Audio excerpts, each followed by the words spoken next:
Hey everyone, welcome back to another video, and this video I'm gonna talk about how to convert SIM to eSIM on your iPhone.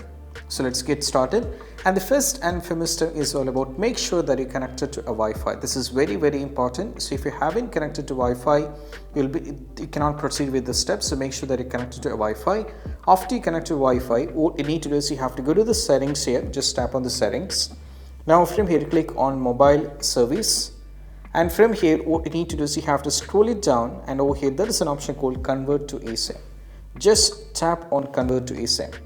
And right now select the number that it's already selected. Just go for convert to eSIM.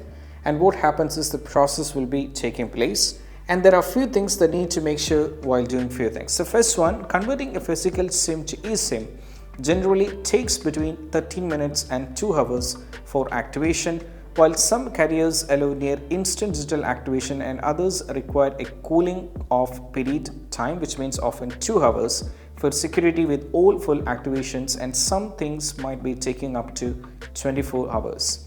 And also make sure that you're having SMS service delay during this encryptable process.